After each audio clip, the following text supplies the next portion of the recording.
It's a totally different time and it's a totally different perspective on what art is.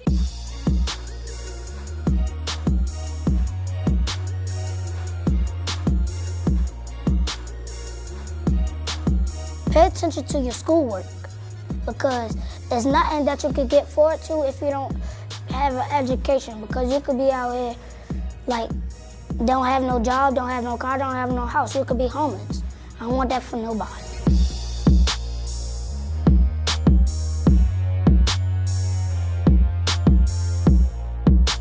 I feel great about school, especially this school, because I've been going to this school since second grade, and my mom wants me to finish the school because she likes the school so much.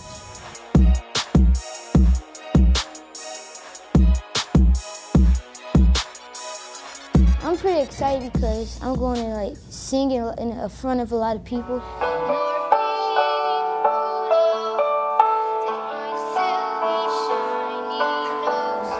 Like, we're trying to learn as hard as we can.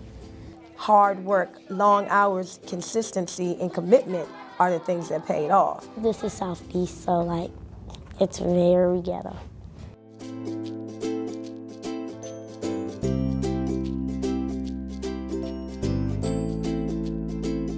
The only reason I'm in play practice is because I like to sing and dance, and sometimes I like to act or like do little things like that.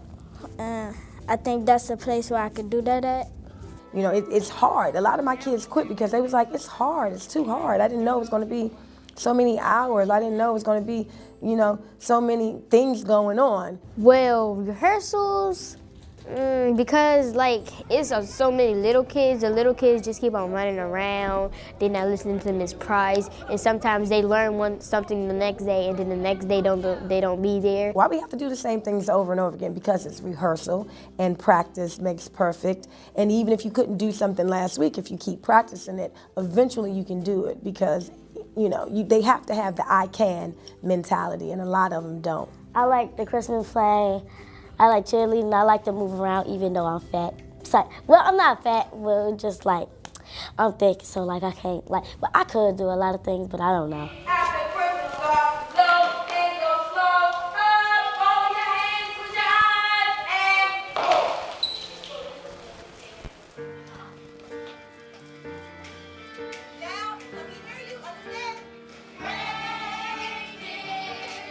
We have kids that just don't have parents at home, period.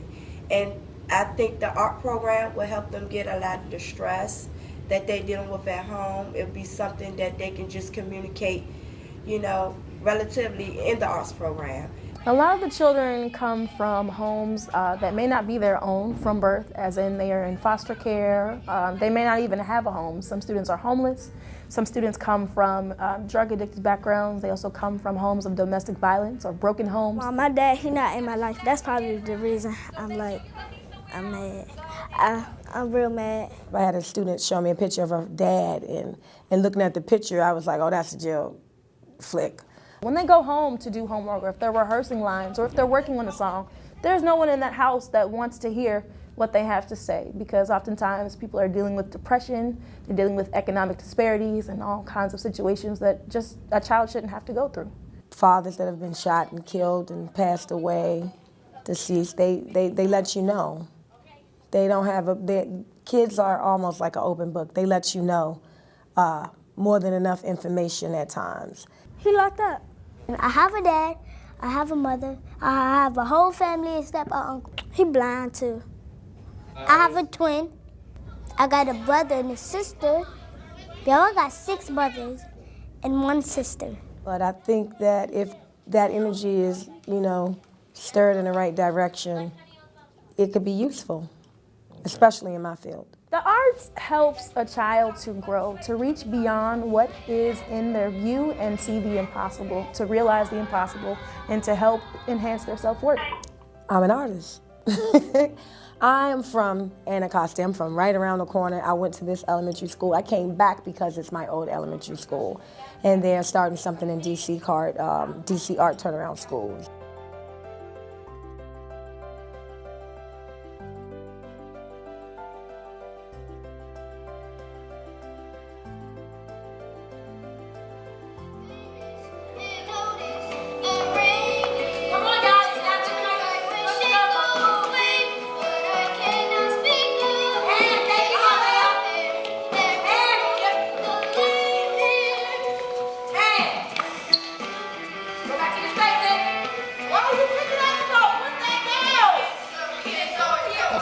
kids that's in the 5th right now, if you in this school, you might want to transfer to Monument Academy. Gotcha.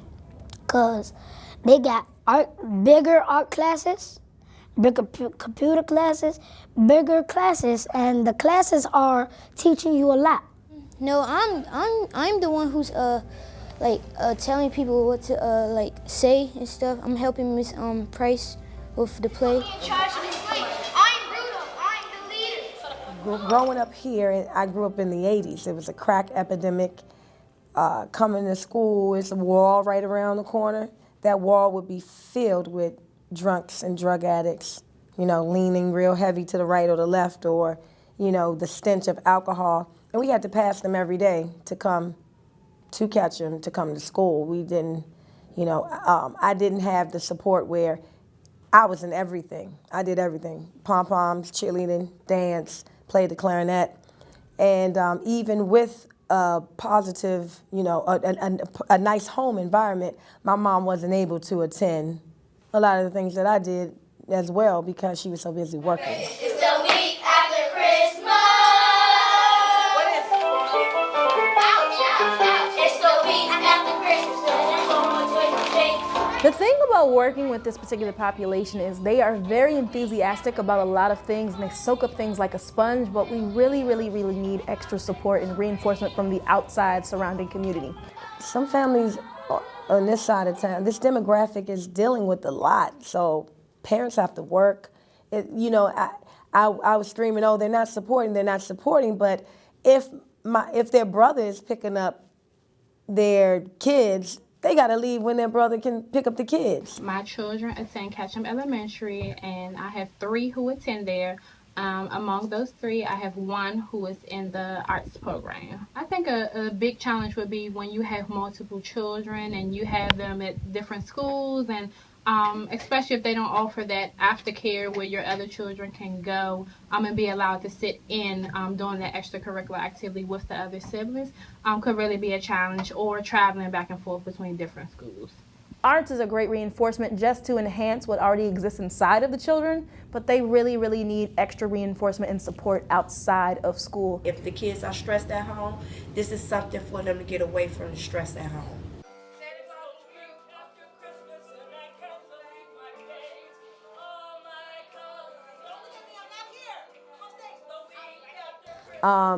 So I try to be open-minded by a lot of that, and I will provide rides home, or I do as much as I can, but it can be quite difficult. But every child needs to have support. They need to know that what they're doing is respected by their family, and what they're doing, their family looks at it in a positive light. The students here at Ketchum are, when I think of them, the first thing that I think of is perseverance. They come from adverse circumstances and often face challenging situations both in school and outside of school, and every day they persevere another day. So I see resilience in them, I see determination, and I have great faith in them. I think that they are wonderful. They have lots of personality, they're really, really fun, and they soak up things like a sponge. So to me, they are plants that I get to water every day.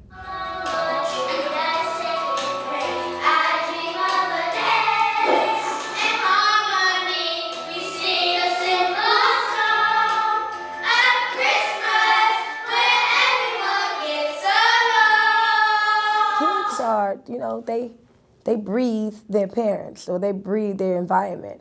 So if I'm teaching ballet, for instance, to a child, if their older brother or their uncle or somebody say, oh, that's some gay stuff, because I've heard that a lot, then the kid don't want to do it. They don't want to learn. They don't want to know anything about it because it's been presented as something negative. Mm-hmm. And that definitely has an impact on a child's life. I've seen children with the best facility, nice feet, flexibility, mm-hmm. and the comprehension skills to retain information and apply it, and they won't do it because they feel shameful of it.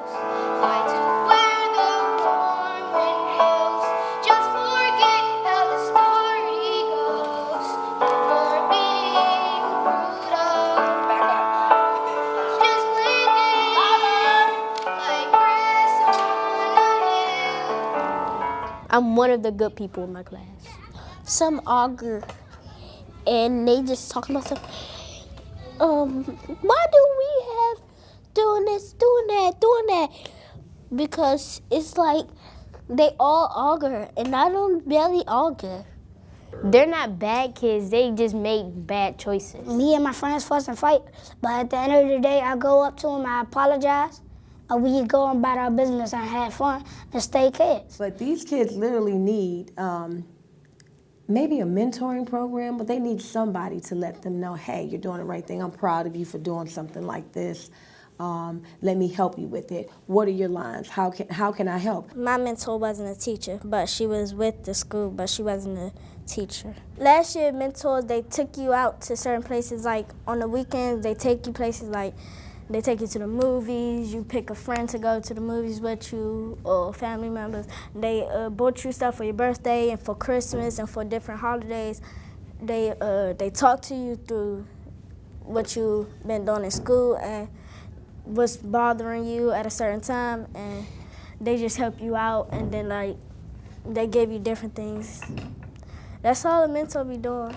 And then like if you in trouble or something, the mentor, they correct you and they say like, oh, if you don't get your act together, you won't do this or that, and then that really like made me get my mind right.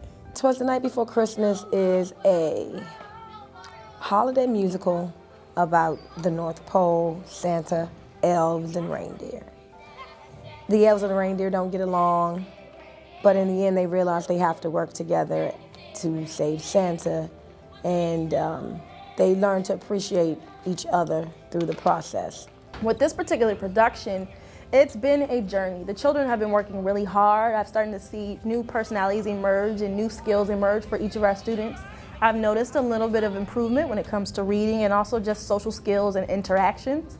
But there's also extra support that's needed. They did so poorly during the Christmas holiday season that Mrs. Claus gives them a brochure to take a vacation at a resort. And when they get there, the elves, the reindeer are there too. The reindeer have the reindeer song, so they're really popular and they're really, the superstars, and the elves don't get any acknowledgement, so they resent the reindeer. And Rudolph is the glue to it all, and he sees how important the elves are, and he tries to bring them all together, and in the end they resolve their conflict.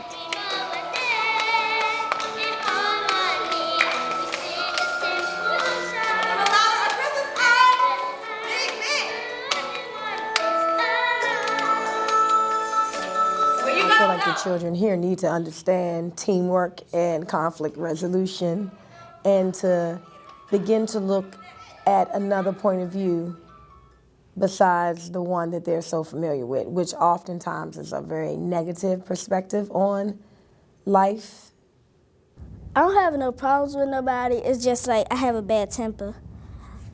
Me and my two brothers was boxers. We box. You box? And we don't supposed to use our boxing skills on people unless they put their hands on you, but not in school, outside of school. I'm a Scorpio, and I don't got the time for that. I believe the arts should fluidly align in the curriculum. This is far beyond a typical extracurricular activity, because the students are creating something that, although seems temporary, is producing lifelong skills and building up lifelong character traits. I don't think we have an understanding that there are careers in the arts, and that, people like yourself and me, you could make a substantial amount of money. I don't think people believe that. Every time I say math, that comes out of my brain. Scientist. Math. You gotta learn. Why we have dramatic arts? So, what is dramatic arts? They really don't see it as something that the kids can use and utilize in their future. My favorite subject is math and science. Science! Reading. Boring. Math. In education, they're about data. It's a data-driven field. The arts don't really have that product. We don't. It's about the experience. It's about, being there. Live theater is about the experience. I mean, to be honest, Southeast has never, I can't remember, and if I'm wrong, I hope somebody correct me, we've never had high test scores in any school east of the river. And I went to school 30 years ago.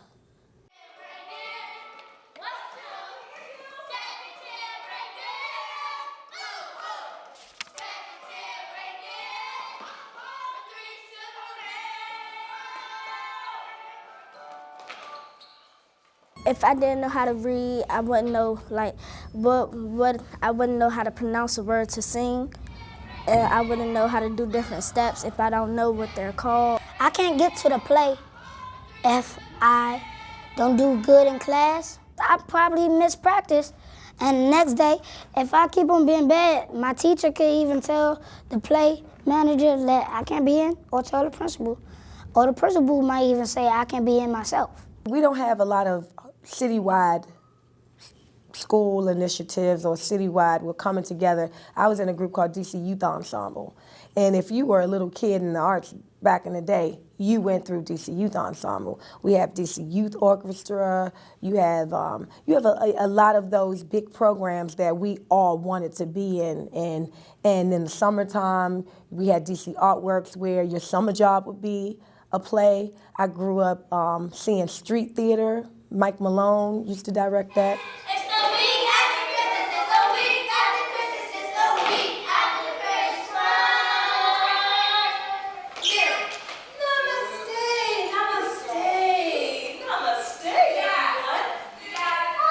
Namaste, YouTube is the art now. You can dance and do the whip, the nay-nay, the dab and everything, and record it on YouTube, and you get 1,000 hits. They think that that's respectable. So we have to try to find a way, not to trick them, but to try to find a way to bring this classical art form, musical theater, chorus, ensemble work, and we have to find a way to kind of package that and give it the same exposure. I think oftentimes parents are dealing with their own situations and may not be aware of what the arts means to their child.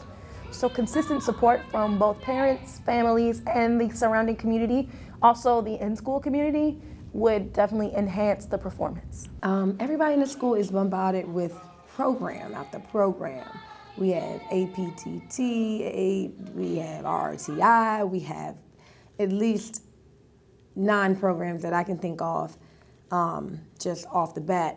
And the play is the last thing that they're concerned about. I feel like nobody not taking it serious, including me, because like every time they come to play, it's like basically it's a lot of kids around, and basically they just running around, not even doing their play, their part, or they'll be sitting on the table like you're not doing anything. If they were to see it as important, then the kids could see it as something important. We had about 60 kids audition, but throughout the whole entire process, we've pulled kids for behavior problems, and we've pulled kids just because they didn't think it was cool, or, their teachers didn't even support them being in a show or production. If you have a Christmas play, because there's no time to be playing as a Christmas play, because if you don't know your part, you're some trash. You don't want to be no trash.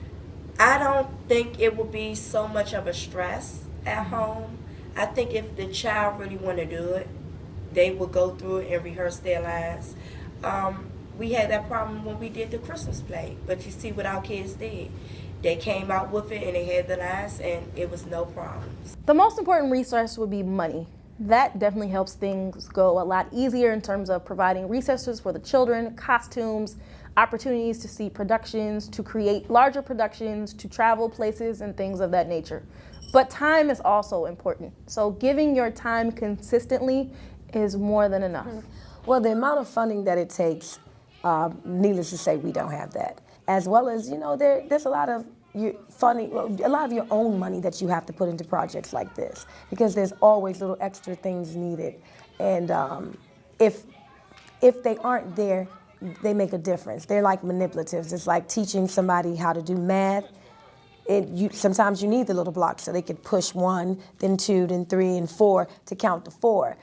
Same environment. Without those manipulatives, the kids, it's difficult for them to imagine what's there. You know, we're dealing with dramatic arts. We're dealing with them suspending their belief and going into an imagination world. And although they're great performers at times, they need those things to interact. They need those things so they could see, you know, the bigger picture. But I put a lot of my own money in here. We actually had to start a GoFundMe to fund the project for a set designer. You know, I was in a meeting with you know, a few administrators about the show in the beginning. They were like, well, why can't we just do it here in our auditorium? We don't have any lights. We don't have any sound. We don't have curtains. We don't have chairs, you know. It's dark in our auditorium after a certain time. I'm talking about really, really dark. The GoFundMe was for $1,500.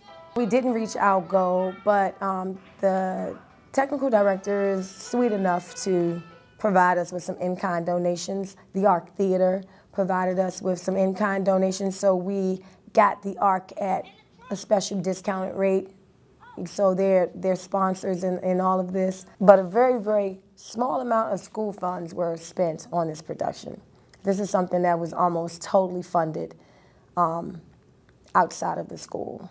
This year, I saw a really big change, and the children who were in it seemed to be very excited, and you know, it gave them something to look forward to, really something to be excited about, because they were in something that they really wanted to participate in. I would like to see this program extend far across Southeast, but definitely I would like each and every student that comes through the program's doors to excel and shine and be the best that they can be. So if that means that after graduation from DC Public Schools, they go on and they're on Broadway, or they are around the world giving workshops and seminars and they're world famous artists and musicians, that would be great. We just want them to excel and shine.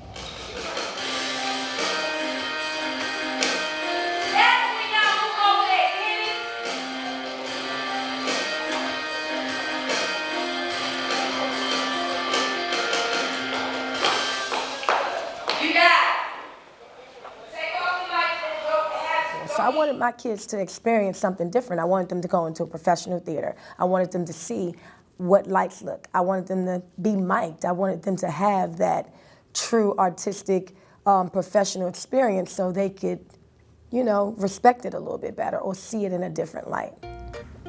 Pretty excited and nervous. I wanted to be in the play because it might be like a little fun, and we might go on the stage, and that would be my first time in a play on the stage. And unfortunately, it's one of those things like build it and they will come. So I'm hoping that they'll see the production, they'll be impressed with the production, they'll understand how much hard work it takes to put into a production like this. Have a set designer, they see somebody in the building building a set, they see people coming doing recordings, they see costumes. It's just not we're brown and black. You know, I'm hoping that this experience will enlighten them to a whole new world. I'm excited because that all the people are going to be there, and then I can't wait to play and perform in front of all of the people that's coming. We have very talented kids that go to catch 'em. The Christmas program shows many of the talents that we had. We have a lot of kids that's looking forward to the next programs that we're going to have at Catch 'em, because they seen what the kids can do and they seen how fun it was. So now they're looking forward to being in something where they can have fun and dance and sing. Rudolph, we need you! Santa was surfing 2 hours ago, but no Santa. His surfboard just washed up the shore, but no Santa. Somebody should have it. I want them to develop critical thinking skills. I want them to think outside the box. I want them to be able to go into environments and feel comfortable and confident. I want, being a dramatic arts teacher, I am trying to teach them about diction and speaking and projecting. What I like about this is like amazing, because my old school, Burville Elementary, they didn't have no type of Christmas play or nothing. They just had presents for people. At least they bought presents for people, but I want them to do more, a lot more, because I'm a person that likes to do stuff and have fun. I want them to know that even, you know, from the worst circumstances, you are not a victim of your circumstances.